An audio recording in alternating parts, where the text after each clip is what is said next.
I am Vinnie Tortorich. Folks, your good intentions have been stolen, but don't worry. I'm here to help you get them back. You may be soft and succulent at the beginning of this process, but hang in there.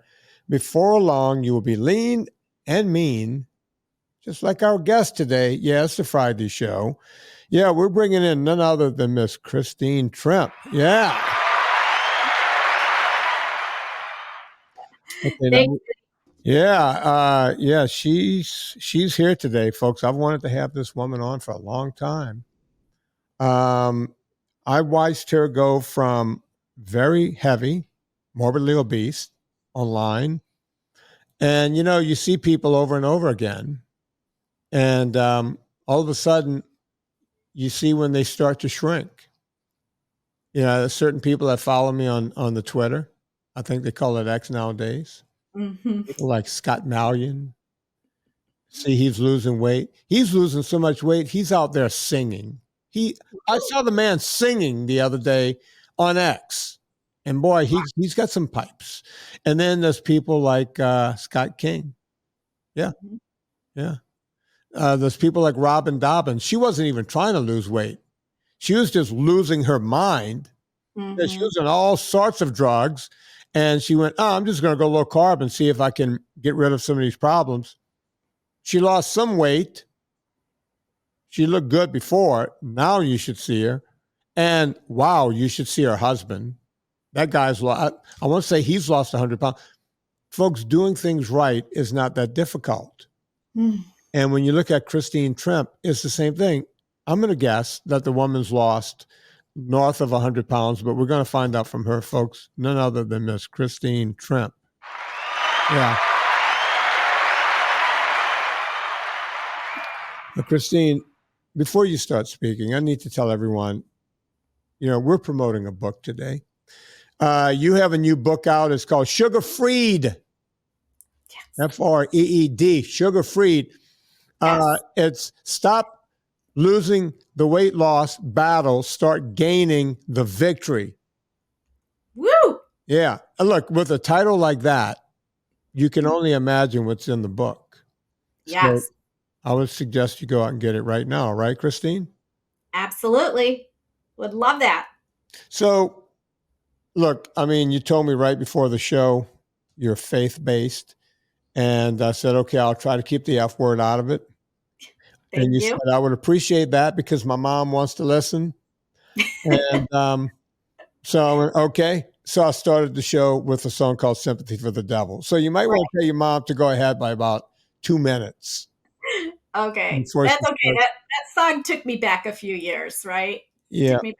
Well, You're not old enough to really know that song, are you? Yes, I am. Yeah, for sure. How old are we? I am 57. 57. Okay, hang on. All right, listen. You don't look anywhere near. All right. If someone would have said, guess, guess at how old you are. Yes. I would have said that early mid-40s. Oh, thank you. That's very kind of you. I appreciate that. I'm shocked that you almost grew up on the same music as me. We're 5 years apart. Okay. Yep. Yeah. Yeah. So, yes. Actually, I'm going to be 58 on March 18th, 2025. All right. Yeah. So we're about 4.5 years apart. Yeah. Yes. Yeah. So Christine, tell us about your journey. And, I want all the ugly. So, okay. How were you fat as a kid? Were you an athlete? I hear every story there is. What's your story? Yeah. Unfortunately, I did have several periods of chubbiness in my childhood, especially when puberty started rolling around. I was a chubby kid. I was one of the first girls in my elementary school to develop. And so I got picked on, I got bullied, all the things, all that childhood trauma that impacted me. Fortunately, God made me a pretty resilient person, so I didn't carry the heavy baggage of that around too much. But then I did get a little bit thinner in high school. But I thought I was fat, Vinnie. I thought I was fat when I graduated from high school. And now when I look back, I realize I only weighed 119 pounds when I graduated from high school. Well, hang on. All right. So, okay.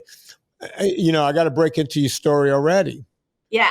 How tall are you when you're in high school? Oh, 5. I'm 5'1". Okay, so not very tall. Nope. So at 119, you're not fat. No, I was not very fat. But you see, back in our day, Mm-hmm. so I'm going to guess you hit high school probably 81-ish. So Yes, 80, exactly. Yeah. Mm-hmm. I'm just doing some quick math. And back in those days, and look, I've told the story, and people hate when I tell these stories, Christine. Okay. But one of the cheerleaders. Now I went to one of those southern high school where it's Friday night lights. Okay. Everything is football, football, football, and if you're on the football team, you're basically a celebrity in the South. It's Yes. crazy. And look, I went to a little tiny Catholic high school with a football tradition. Right? Mm-hmm. They just lost out of the playoffs this year. They go to state every second or third year. No one understands how they do this.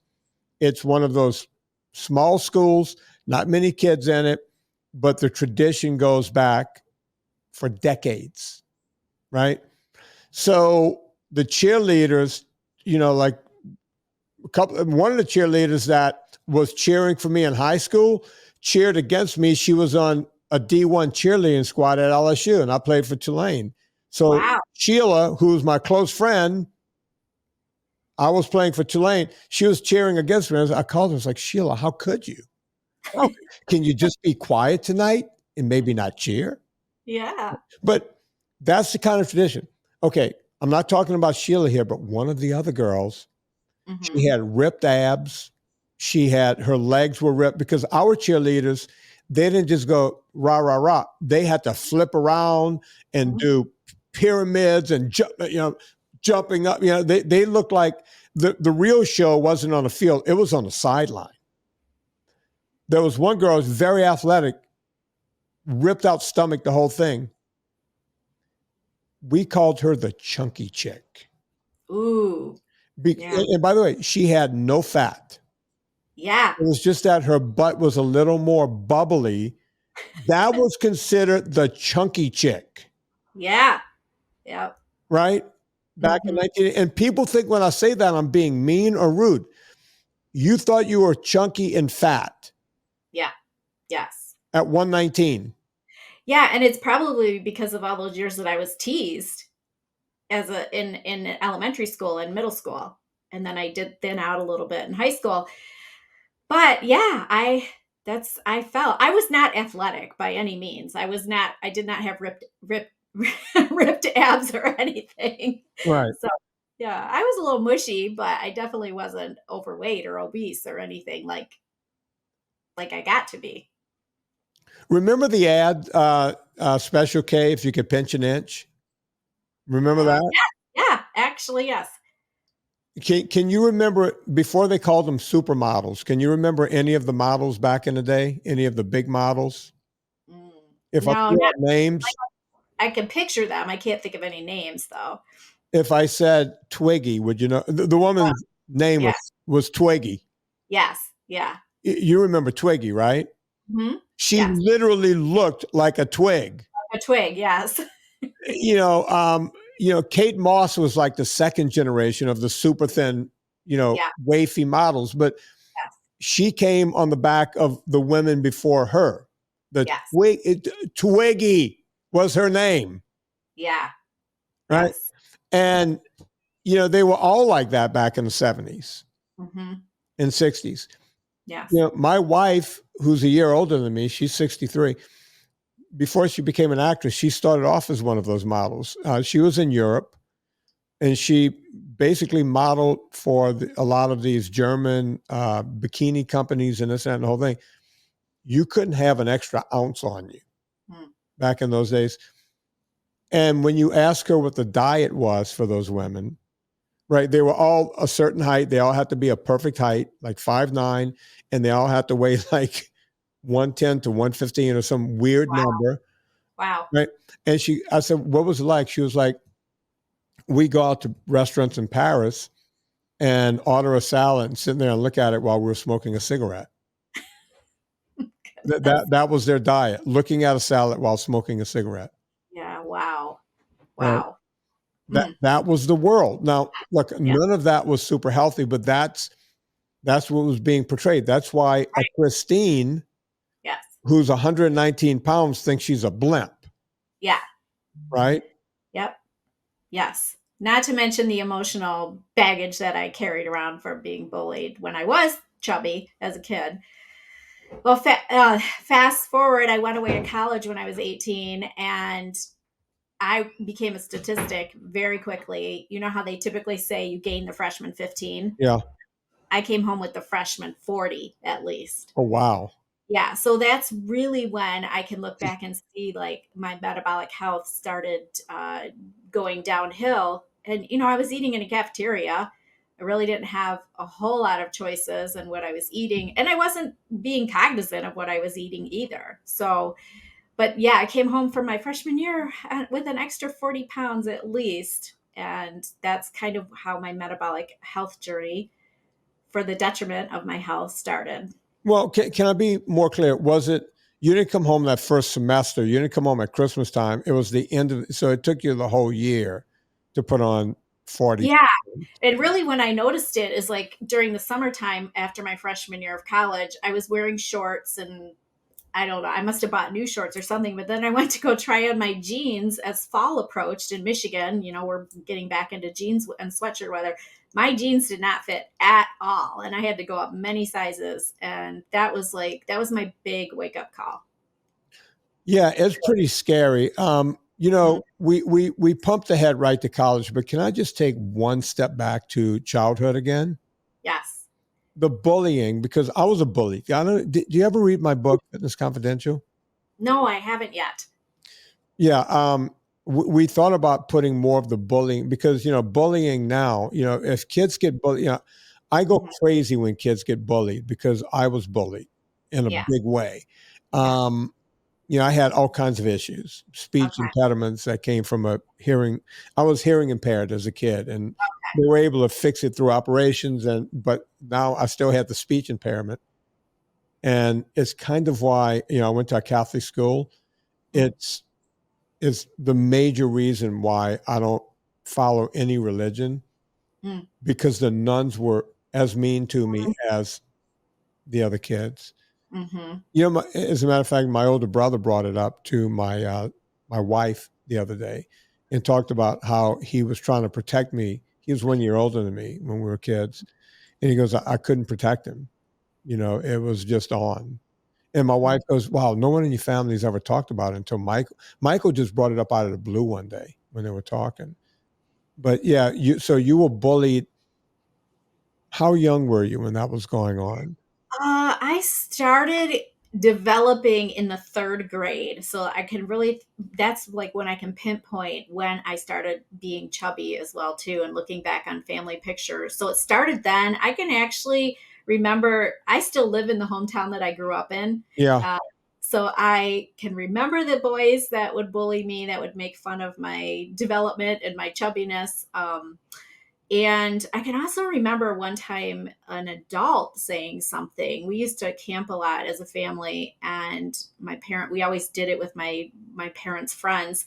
And I used to be a really tiny child. When I went to kindergarten, my mom said I was still wearing toddler size clothes because I'm not very tall, and I was always very tiny. And I can remember hearing this adult say about that time I got chubby. He said, "What happened to her?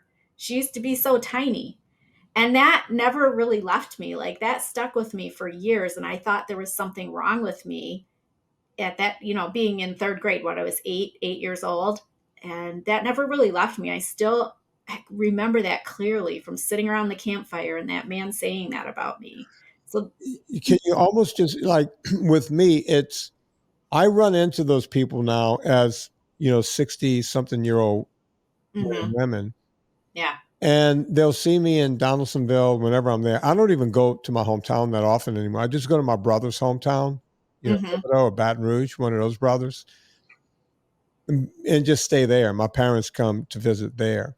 Mm. So I barely go back to my hometown, but I'll run into people that I grew up with, and they'll, "Hey man, I'm a big fan, love your book, watch your movies, the whole thing."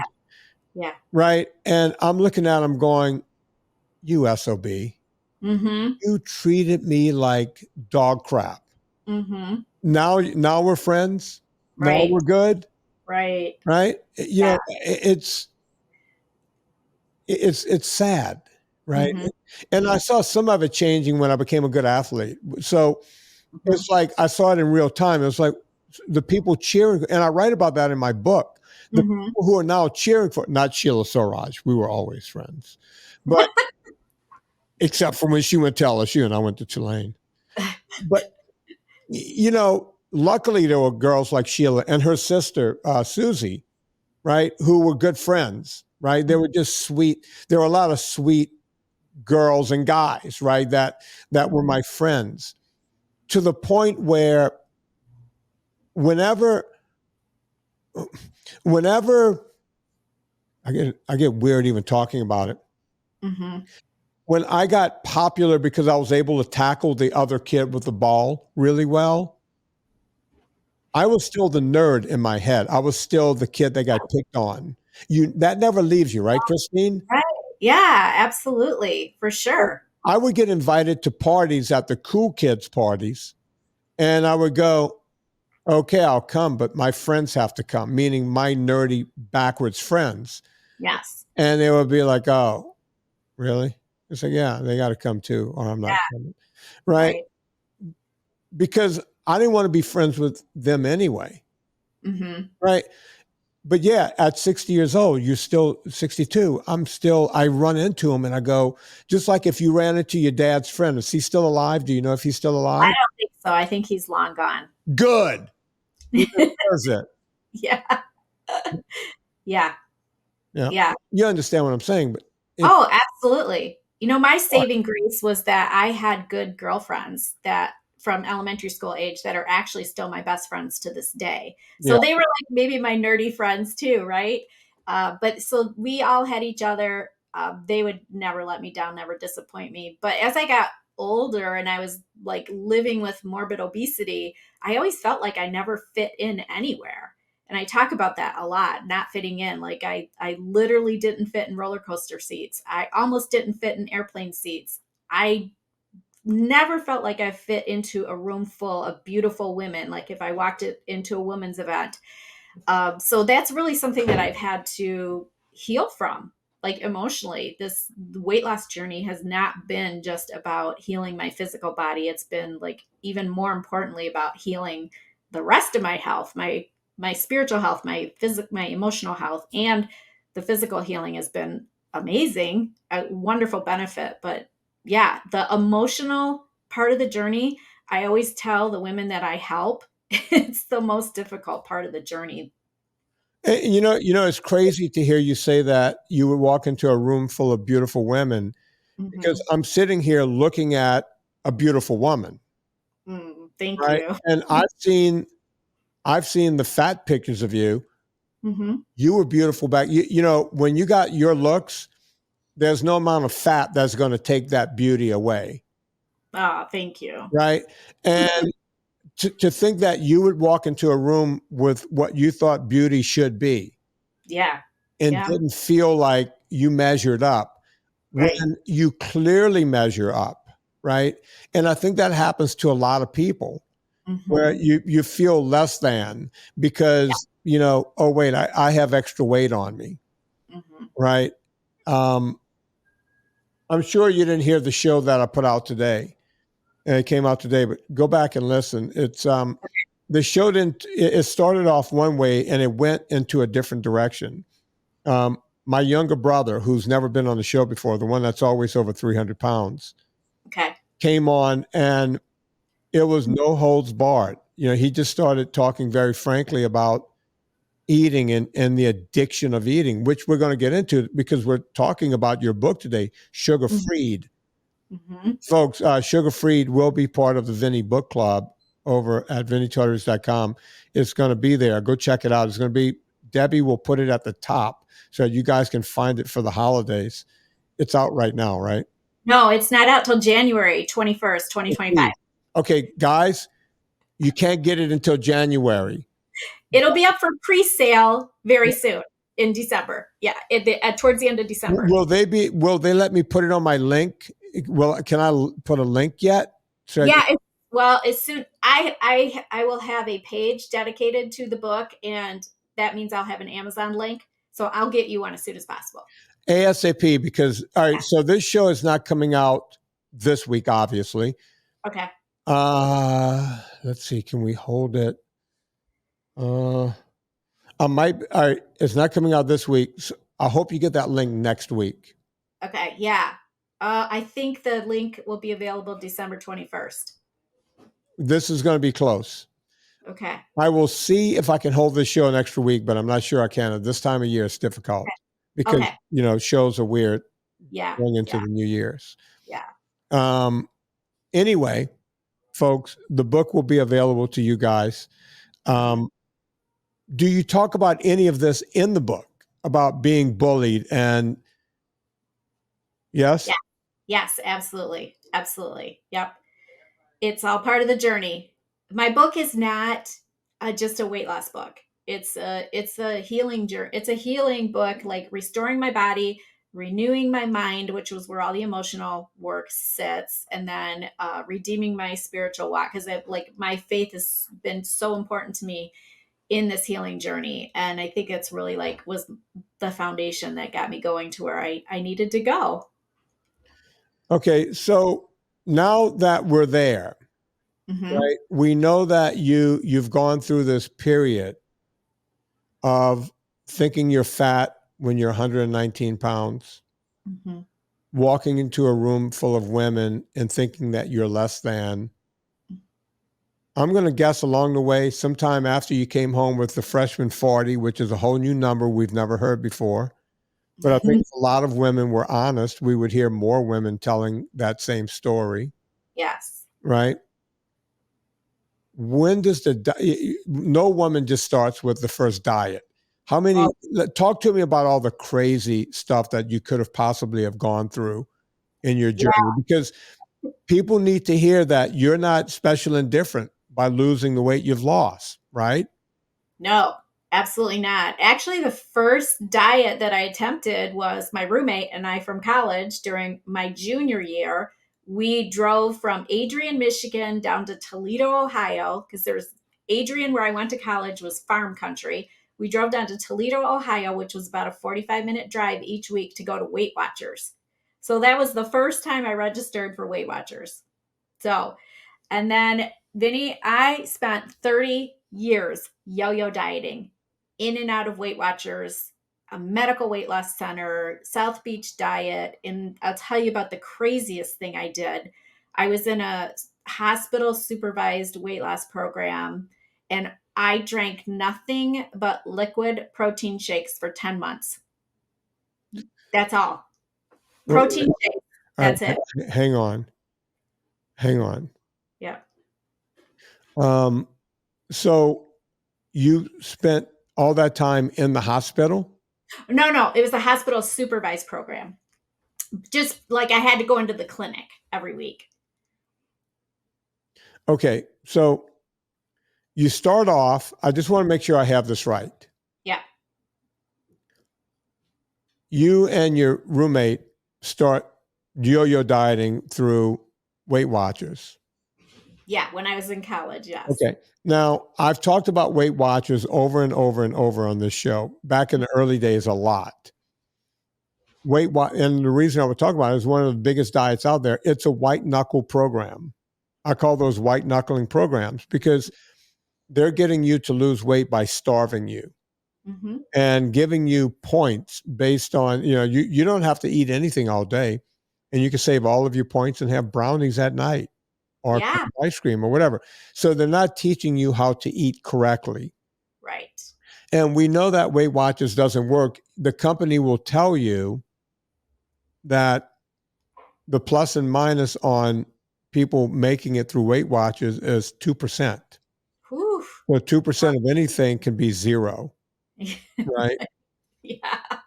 So very few people make it on Weight Watchers, but they don't care. If you don't make it, that's fine. You come back, try again, because it wasn't their fault you didn't have the tenacity to make it. Yeah. It's your fault, but hey, we will be here with open arms. Christine, you want to come back in and try again? Yeah. And you will start all over again, right? Yeah. And I can't tell you how many times over those 30 years I re enrolled in Weight Watchers. And the one thing that when I look back on Weight Watchers, the thing that messed me up the most was the everything in moderation mentality. Even if I was eating Weight Watchers desserts, it was still triggering behaviors in me. It was triggering cravings for me to want more. And so if I would save my points to eat one Weight Watchers dessert in the package and I had three more in the freezer, it drove me to want to eat those and still like try to stay within my points. And it wasn't nutritious food. It wasn't nutritious. It wasn't filling me up. It wasn't nourishing me. It was just making me want more of those Weight Watcher treats. Yeah, it's all just nuts. Yes. I don't know. I don't know how people just go and do that over and over and over and over again. That's the part that gets me is that, they just go and do it over and over again. It just makes no sense to me. Yeah. I can't even, I did that and I can't even explain it. Did you ever try any other diets? Because there's so many of them out there. Have you ever tried the whack? Like my mom would come home every summer. She and her friend Grace Ann, they were both school teachers. You want to talk about faith. Okay. My mom, she doesn't belong to one prayer group. She belongs to two prayer groups. And she also sits vigil. Do you know anyone who sits perpetual vigil? No. Okay. My mom does. Wow. My mom, what they do is there's a statue in the basement of the church. Okay. And, they just sit and pray with the statue and you can't leave until the next person shows up. Oh, wow. And it's perpetual, they do. And my mom is in two prayer groups because apparently one is when you have a son like me, you need one whole prayer group just for me. Yeah. Yeah. And by the way, when I went through cancer again, just Yes. recently, Yeah. my mom told me, she called me and she goes, honey, the women in one prayer group, I know them all. But I told them not to put it on the internet. Okay. So we're praying for you in that group. And I said, Mom, I really appreciate it. Mm-hmm. She goes, but we're not praying for you in the second group because I don't know all of those women that well. Oh. And I said, Ma, I think they're a bunch of Christians. Mm-hmm. I think if you told them to keep my name off of Facebook, Facebook, Yeah. and Facebook. Oh, wait, I should start Facebook. Hang on. Chris, I need Facebook.com. I can start a whole religion. Mm-hmm. Facebook. I think that's already out there, Vinny. Oh, it is? It might be. It sounds familiar to me. If not, I'm buying Facebook. If you're not, you might have to pay a big premium for that URL, but you can check I'm it getting out. Facebook. And you know what? If I can start Facebook, Mm-hmm. I'm gonna get myself one of those Southern preacher kind of twangs like they have in Texas, Mm-hmm. and just start saying things into a mic. Mm-hmm. Yeah, Yeah. I could probably do that, right? Yeah. Right. Say things like, "If you think God is coming, well, that dog just don't hunt." I can You're do that, right? like a cowboy preacher. Yeah. Yeah, I'll wear boots and everything. Yeah. Yeah, I could do that. Yeah. Yes. Awesome. Facebook. All right, Chris. We got to find that. All right, Facebook.com. So, Christine, Yes. you go through every crazy. My mom would go through these crazy diets with Grace Ann every summer. I mean, sometimes cabbage soup type diet. Have you tried those? Oh yes, yes. Have you done the ones where you take things like Epsom salt and you take in like olive oil and all this kind of stuff, and they say you crap stuff out of your liver that's been stuck in your liver for years, and that's the problem? Yeah, I never really did any like detox diets. Yeah, don't do those. They're actually dangerous to the point where you can die. Wow. People Okay. will try this stuff. Yeah. That's why I didn't give exactly the diet there, but that, yeah. Yeah. There was one called the sludge diet, I remember. I Yeah. didn't do that. Oh, yeah. Sludge, where they would tell you to eat copious amounts of ice cream and peanut butter, and the sludge that it would create would somehow make you crap out fat. Oh my goodness. Yeah. I wish I Wow. was making that up. Yeah, I don't know. There's all kinds of crazy things out there for sure. Yeah. But you've tried a bunch of them, not the sludge diet. Yeah, nope. I tried medical weight loss centers, had the South Beach diet book. Didn't even real like even when I was reading that, it didn't come across as like a low carb way of eating. And then again, that hospital supervised program at my local hospital's weight loss clinic was the craziest thing I did. It was expensive. I did lose some weight. I did lose a little bit of weight. I lost about 65 pounds on that program. And then as soon as they reintroduced me and put me back on food for maintenance, they started reintroducing things like whole wheat pasta and whole wheat bread and potatoes and sweet potatoes. And my weight started creeping up and it just crushed me. Because here I just spent 10 months not cheating once. And all I did was drink protein shakes. Oof. Yeah. So, Christine, what diet made you lose? Well, I don't want you to perpetuate a diet. Mm. I'll ask a different way. What was the most amount of weight you lost on any diet? Okay, so the hospital before my new lifestyle right now, but that hospital program was the one that I lost the most amount of weight on was 65 pounds. But then I regained it all back plus some. So, what was your heaviest, if you don't mind me asking? Yeah, my heaviest was I on the day my daughter graduated from high school. I remember this day, so I know about the date, June 2015. Stepped on the scale and I weighed 230 pounds. Okay, and for a woman that's 5'1", that's equivalent to a woman that's 5'8", weighing probably 310.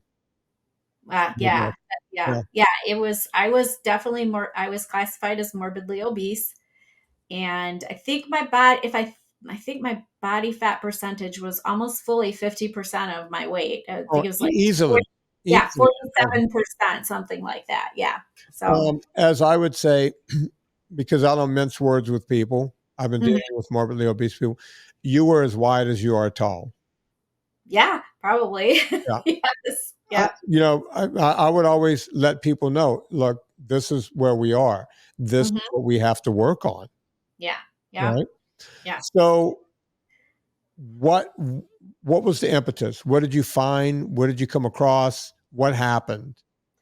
Yeah, so I had my turning point moment shortly after that time I stepped on the scale in September of 2015. My husband and I went on a 25th anniversary trip to Rocky Mountain National Park in Colorado. And, I love mountains. I was born in the mountains of Western Pennsylvania, and I always loved to go visit them. And I wanted to climb. My husband marked out a couple trails for us to head up to, and I remember going to the trail marker that he wanted to go up to Nymph Lake, and I saw the trail marker and it was a half a mile, and I thought I could do a half a mile, but as I tried to climb up that trail to Nymph Lake, I could not go another step. I was gasping for air, and I had to sit down on the side of the trail on a stump. I told my husband to go on without me, and he was like, "Are you sure?" And I'm like, "Yes, go ahead, go see the lake." And I sat there, Vinny, and again, those bullies from my childhood started playing in my mind, like, "Oh, look at that obese woman. Maybe if she ate less and moved more, she wouldn't have to sit on the side of the trail." And I write about this in my book too, but in that moment, I remember just thinking, like, I have this tiny mustard seed of faith still. Like, I had been living as a casual Christian for 30 years as well, too, very much taking my faith for granted. But I had a mustard seed of faith, and I just remember praying, like, God, I just want to feel better. I just want to feel better. I want to be able to climb up a fairly moderate trail and not have to be totally exasperated and exhausted. And in that moment, something changed, like something snapped in my resolve. Like a resolve like just came over me, and I made the determination that I was no longer going to live like this. I got to the point where I was sick and tired of being sick and tired. And that was the catalyst for me going home from that trip. My husband also told me that I snored an extra lot in that mountain altitude. Yeah. So there must be something about the altitude that really amplified my snoring. But so I got back to Michigan, and the first thing I did is I called a sleep study doctor. I got a sleep test that I'd been putting off for at least 10 years. And I didn't want to have a CPAP machine, but I did get the diagnosis of obstructive sleep apnea. I came home with that CPAP machine, and in hindsight, that was my first medical intervention that put me on the path to healing, because I started sleeping better, and I had been sleeping terribly. But more importantly, I knew that I knew it was my responsibility to do something about my health. I was only 48 at that time. I didn't want to, I started having these thoughts like, my daughter's going off to nursing school. I want to be a grandma someday. Am I going to live to see my grandparents or my grandchildren? So, like, all these thoughts are going on in my mind, and I just knew I had to do something to take ownership of my health. It was my responsibility. So that was the catalyst right there. So it's one thing to be on the side of a trail, sitting on a rock, having that moment. But what your thoughts have to be, okay, I've had this moment several times before where I was going to change everything. Yes. And here we are. I'm sitting on the side of a rock while my husband goes up to look at a lake. Yeah. Right. Yeah. Yeah. So when you want to talk about faith, did you in that moment really have faith that something could change this time?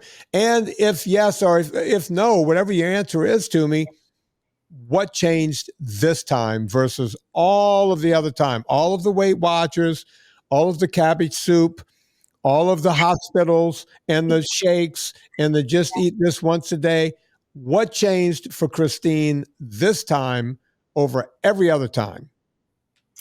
I really do think that my faith played a huge part in it, because there's a if you're familiar with the book of Psalms, there's a psalm where King David writes in Psalm 40, he talked about he was in a pit, and God lifted him up from the miry pit and placed his feet on a solid rock and gave him a new song to sing. And I really feel like that is my turning point moment where God did take the little tiny mustard seed of faith that I had and really grew it. And I had a hope, because I think something switched in my brain, because I did not want to do that sleep study. I did not want to do that. I did not want to do that. I did not want to do that for 10 years. But the first thing I did on that Monday morning when I was home, I made that telephone call and I said, "Can I get the soonest appointment?" Because I didn't want to back out. And I don't know, I just felt really there was some bit of hope in my heart from that moment. I don't know if it was because I was on the side of a mountain. I love mountains. Mountain majesties speak to me, but I really had a determination that I wanted to climb mountains in my future. You ever hear of a little storm called Katrina? Yes. So as the story goes, this guy sees the water rising and he's on the roof of his house. And a boat comes by and he says, "Get in the boat, I'll bring you to safety." And the guy goes, "No, I'm good. I'm good. I have faith in God. Go help somebody else on another roof." Water keeps coming up. Now the guy is on the tip top of his roof. Another boat comes by. Guy goes, "Sir, hop into the boat." He goes, No, God's going to take care of me.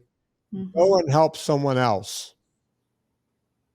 Now the guy is teetering on the top of his chimney and a helicopter comes along with a bullhorn. He goes, "Sir, grab the rope and we'll bring you to safety." And the guy goes, No. Take your helicopter and go help other people. God's going to come and save me. Well, the guy dies. He drowns. And he's at the pearly gates. And he's a little upset with God. And he says to St. Peter at the gates, because St. Peter, as you know, is always at the gate. I don't know why it's Peter. Someone else should take his place for a while. But Peter's at the pearly gates, and The guy's a little distraught, and he says, Pete, I can't understand. I lived my life full of faith. I went to church every Sunday. And the one time I needed God, he didn't come and save me. And Peter looked down at his clipboard and he goes, well, hell, we sent 2 boats and a helicopter. Yes. Right? Yeah. So you can have all the faith in the world, but unless you come home and dial the phone, right, and do a sleep study, for 10 years, you had boats and helicopters coming. Yes. You weren't willing to do anything until you were willing to do something. Does that make sense? Oh yeah, absolutely.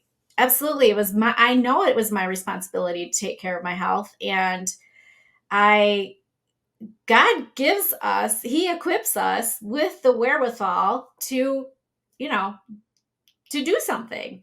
And fortunately, I see the timing and everything, because also when I came home from that trip, because I was morbidly obese at the time, pre-diabetic, and then I started having painful ovarian cyst. Oh, and boy. Yeah. And it's all related to my metabolic health, which I didn't know at the time. And because I had those painful cysts, I was ordered by my doctor to have a abdominal ultrasound. And then that's when they discovered my fatty liver disease. So like all these things were piling up, but I had already had that sleep study and I was already on the way to stepping out into this healing journey. So I just see like, I always see God's hand in his timing over everything. Like all of that stuff compiled, and that like even made me more resilient and more determined. Like I'm going to reverse this fatty liver disease. That's the thing that really scared me straight. Okay, we're going to take a quick break here, and I want to continue down this road to figure out how you lost over 100 pounds, folks. We're going to find out exactly how Christine did that. But before we do that, I got to tell you guys about Villa Capelli olive oil. These people have been with me forever. Paul Capelli saw that we were talking about his olive oil all the time. He called us up and said, hey, please talk about it on every show. We will pay you. So yes, I get paid to talk about this. That's a fact. But guess what? There are a lot of people who want to advertise on this show. They don't get to advertise because they're selling junk. Villa Capelli ain't junk. Folks, in this country, you can sell olive oil cut up to 40%, and you can still call it 100% pure olive oil. All that crap by Bertolli and all these companies, it's all junk. You want the real stuff, get Villa Capelli. Now, there's a couple of ways to save. If you put in promo code Vinnie, VINNIE, no wimpy Y, you'll get 10% off. But wait, there's more. If you spend more than $125 after the Vinnie discount, so you have to spend about $140 minus 10%, that's $126. Ba-boom, you get free shipping.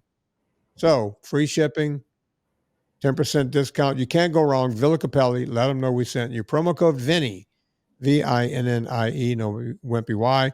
We're talking to the woman who wrote the book Sugar Freed. It'll be out soon. We'll let you guys know where to go to get it. It's going to be on Amazon. You're going to want to get this book.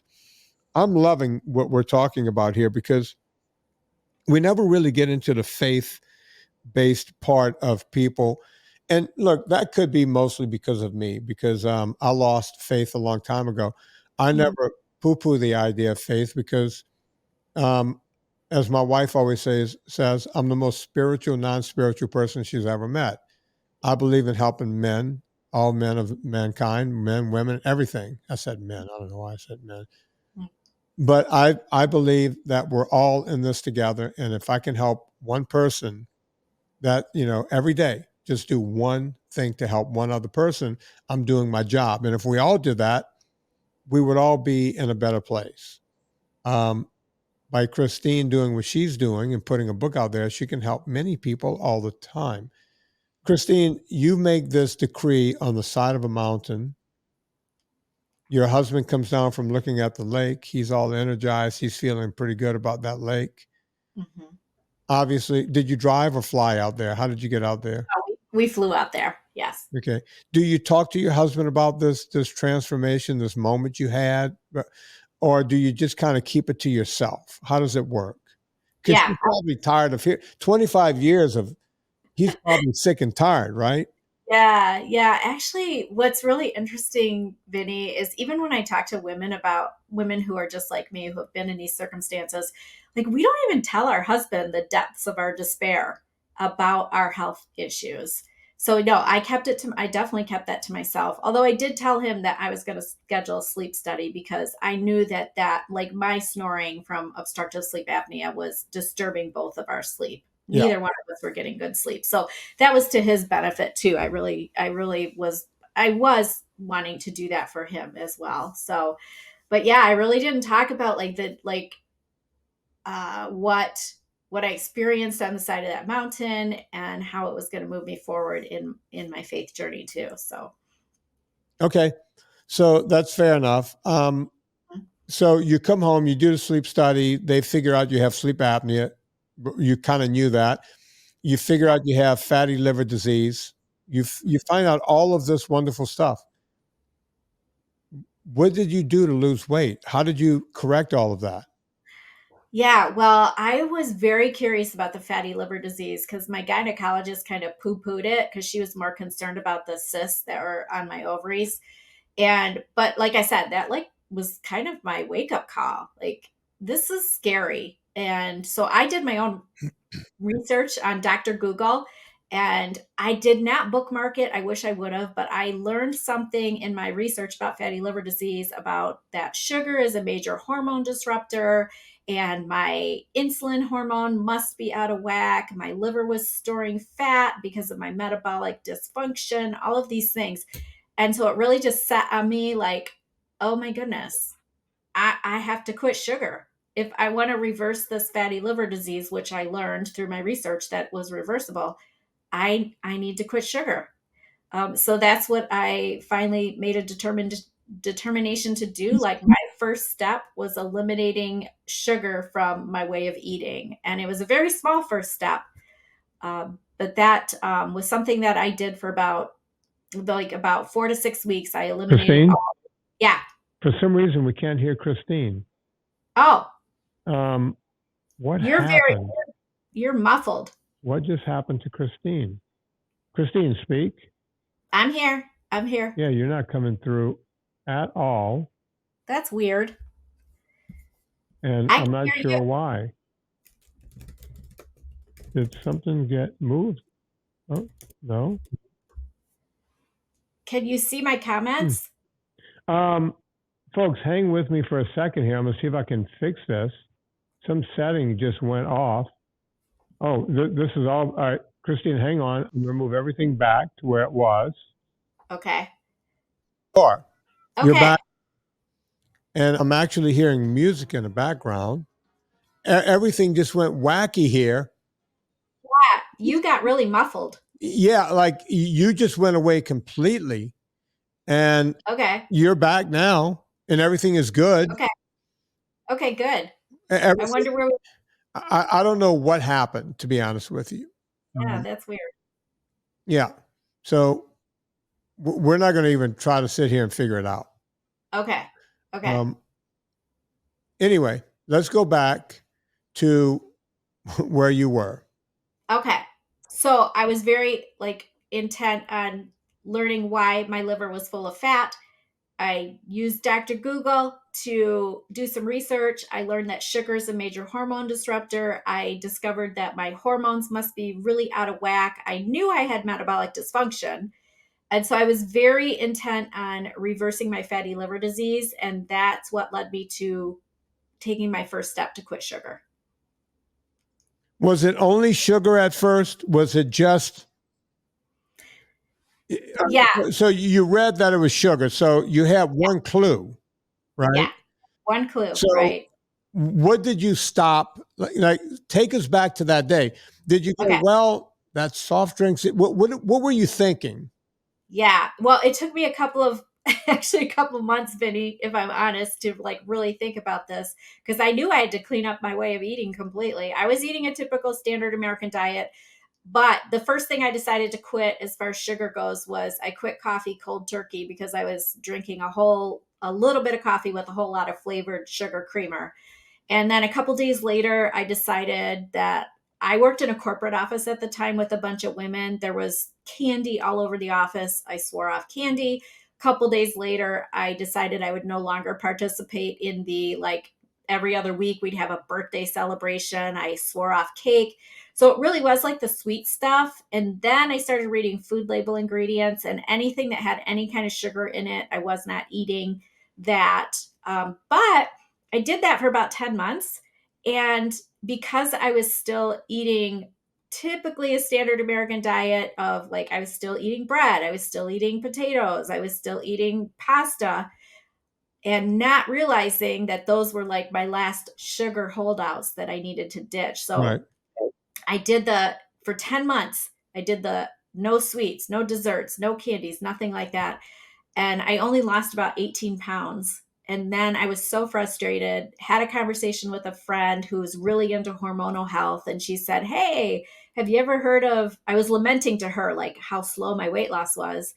And she said, "Have you ever heard of Dr. Jason Fung? And he writes a book about hormones and obesity. You should check him out."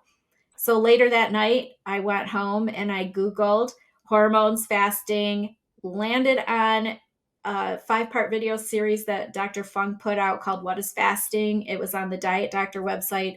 Watched that video series, and it completely changed my life. Yeah. Completely changed my life. On that, the thing that really gets me in my memory, and I do share about this in my book too, is like Dr. Fung just looking in the camera and his video series and just saying, "This is not your fault." And I was like, "What do you mean this is not my fault? Like, I've been obese for 30 years now. How could this not be my fault?"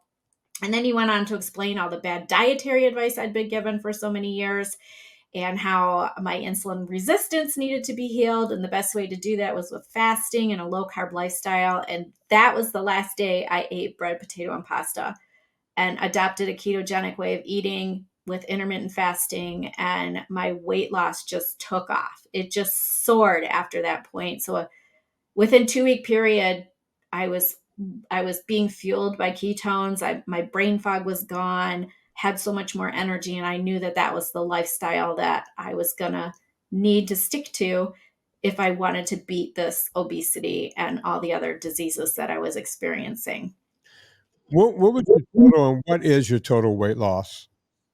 When I first got to my healthy weight, I got to like when I first said I made my goal, I got to 126. So that was a little bit over 100 pounds. I got down to like about 119, like my high school weight. And then menopause hit, and I've been battling 5 to 10 pounds up and down in this like past couple of years. But yeah, menopause is my goal was to get to 115 pounds to be half of my body weight, Right. which was like, it's kind of a silly goal, but so I'm still trying to get there, but yeah. By the way, you will get there. My mom was forced into menopause because she had to have a complete hysterectomy when she was in her 40s.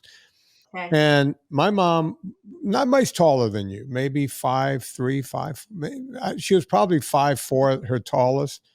No, she's probably 5'2", because you lose height when you're Yeah. in your age. Yeah.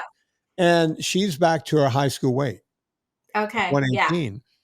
You know, Yeah. and my mom was in the 230, 240 category most of her life as a school teacher. Okay. Wow. Yeah. So when people ask me, why, and if you go back and listen to the show with my brother and his wife from this past Monday, from today, the Yeah. show came out Okay. today, you want to hear a guy who's in the throes of not willing to give up his crappy lifestyle, and he's going to die young, and you'll see that I'm pretty nonchalant about it because there's nothing. I love my brother. There's nothing else I can do. Yeah. And he talks openly about it in the show, Okay. and you'll hear a lot of the denial that people go through and this sort of thing. But what you've done is nothing short of miraculous, just going and Googling things. Jason, we were one of the first people to have him on the show. He came on the show early on, probably in 2013 or 20, long before he thought about writing a book. And that started coming Wow. in. Yeah, Jason and I have known each other for a long time. Yeah. We used to get people like Kate Shanahan on back in 2011, 2012, when no one else was talking about seed oils. Her and Nina Teicholz's, actually, a lot of what those people are talking about, they took from Nina Teicholz's book, and it just Okay. expanded it. Yeah. So I don't know if you've ever read Nina Teicholz's book, but the first person to really ever talk about seed oils was Nina. Nina. Nobody else was talking about it. Wow. But I'm loving that people like you found it. It helps when you have something to show. Hey, look, I was able to do this as a middle-aged woman. Yeah. And then you write a book and more people find your book and it continues on, right? Yeah. It all just continues on. That's all we're trying to do here is start some kind of groundswell, right? So I can't thank you enough for coming on and telling your story. Did you find that when in the office, right? You're in the office, you're doing this stuff, you're not eating the cakes anymore that's coming to the birthday parties, the candy around the office, what have you. Do you find that the other women are now treating you differently, asking you about it? You know, what's going, because women, look, if one woman steps out of line just a little bit, the other ones can get pretty brutal pretty fast. Yes. Women are rough. Yeah. Yes. Yeah, that's typically true. Fortunately, I was very blessed to work in an office of women that I worked there a little over 20 years before I left to write and speak and coach full time. We were pretty close, and yeah, some of them were very curious, asked me questions. And by the time I left there, Vinny, when I finally stepped out the door and said, I'm going to go do this writing and speaking thing, they were no longer bringing in all that junk into the office. And my boss, my CEO who owned the company, she's Polish. And so I don't know have you ever heard of the puchki donuts that they eat on Fat Tuesday? Have you ever heard of those? No. Okay. Well, it's like a Detroit. I think it's a Midwest tradition. She would bring in these fresh homemade puchkis, which were donuts, deep fried donuts with things in the filling. And she used to bring those in every year as a treat for everybody on Good Friday, or no, Fat Tuesday. Fat Tuesday. Yeah, Fat Tuesday. And by the time I left there, she was no longer doing that. So I feel like I had a little tiny bit of influence over the culture there. So that was good. Good. Well, the problem is down in Louisiana, as soon as New Year's comes, they're going to start bringing king cake out. They start in early January, and every day someone brings a king cake to work, and they keep that going all the way through Fat Tuesday. Wow. Yeah. Wow. Yeah. The party it never stops down there. It's just crazy what happens. Yeah. Folks, the book is called Sugar Free. Stop losing the weight loss battle. Start gaining the victory. You can go check that out. We're going to have it in the Vinnie Tortorich book club on Amazon as soon as possible. If there's a link before this show comes out, we'll make sure that you guys get the link. Christine, stay with me even after the music plays at the end of the show, because we have to wait for it to do all the stuff. So don't go anywhere. And I'd like to say goodbye to you off the air. Anyway, folks, you know what to do. We all go shopping on Amazon. Before you go to Amazon, please go to VinnieTortorich.com. Click through the banner. We have a super fan page. Go check out VinnieTortorich.com for all of your needs. Rate and review this podcast. We're going to open up the VIP group again soon, because we just shut it down, and people are like, oh, come on, the holidays, New Year's, we want to start, So if you want to be in a VIP group, we're going to open it up again soon. I got to talk to Chris about doing that. In the meantime, you need to go get this book, Sugar Freed, Freed. Go get it, by Christine Trimpe. I'm going to spell Trimpe for you, Trimpe. So for people that don't, if you want to remember, call it Trimpe, even though that's not her name. Trimpe, Trimpe. Go check the book out. I have some outgoing music for you that's a little different than Sympathy for the Devil. Okay. So on behalf of Christine Trimpe, my name is Vinnie Tortorich. Put life into living and do it with George Michaels.